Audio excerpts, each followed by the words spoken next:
Today we are going to discuss the terms for the basic shot types, the most common shot types that you will use in your video productions. The idea of most of these is setting up the frame of your shot based on how much of the subject, or the actor usually, is in the shot. These are the professional standards for these terms and the abbreviations that we use. And it's important that you learn these not just so you can do well on the quiz, there will be a quiz, but more importantly so that you can communicate effectively with me and with the members of your crew when you are describing particular shots. On the right hand side of this slide you see a cheat sheet which I would encourage you to duplicate in your notes. This includes most of the shots we're going to talk about today. Now I would encourage you, because this is in video, if you need me to slow down at any point, that's what the pause button is for. Remember to use this to your advantage. Our first shot is one that was too wide to include in that cheat sheet. This is the extreme long shot or extreme wide shot. Most people call it an extreme wide shot. And the point of this shot is to include context. This is defined by including the entire figure. For example, these cowboys on the right, you can see all of them and the horses they're riding on, but should be so zoomed out and so far away that you do not see the details of the character's expression or costume. Similarly, this image down here, we can see that there are figures rowing across the water, but we don't know anything about who they are or what they look like, even if they're men or women, but we do see the context. This is also often called an establishing shot. Next, if we zoom in slightly, we see the full shot or wide shot. That is the first shot on our cheat sheet. Again, this includes the bottom of the character's feet and the top of the character's head.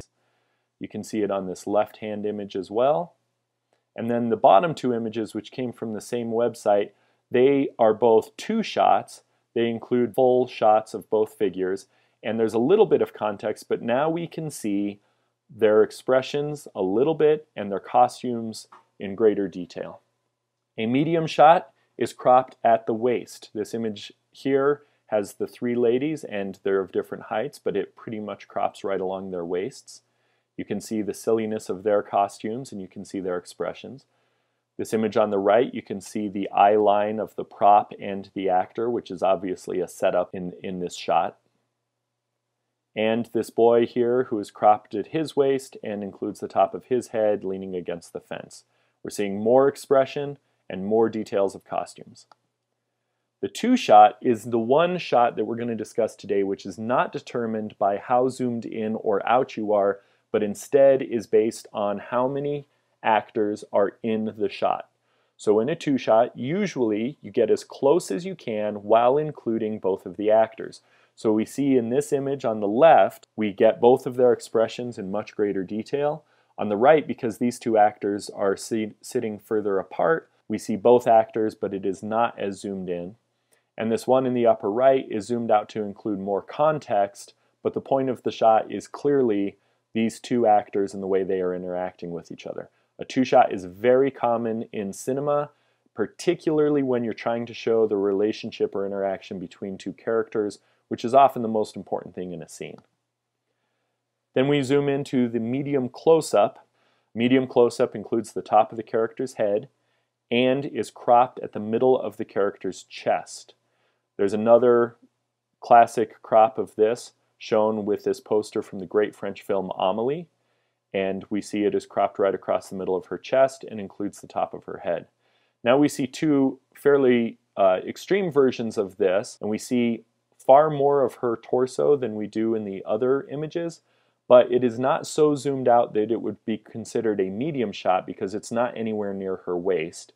And then on this one, on the upper right, we see that the man just is showing the top of his shoulders, but it is showing just a little bit of his torso. It's a little bit too far zoomed out to be considered a close-up. That brings us to the close-up, by far the most emotionally powerful shot that you can use. Here we see the classic definition of the close-up. You may crop the top of the character's head, but as in this image of Natalie Portman, you must show the bottom of her chin. Same thing here with this image of Brad Pitt. And in this image of Judi Dench, this portrait, we can see that the top of her head isn't even really cropped, But notice we do not see her shoulders. So this is not a medium close-up, this is a close-up. That brings us to the extreme close-up, where you are cropping both the top of the actor's head and the actor's chin in order to zoom in on a particular detail. This is a curious boy. This is a crying child on the right.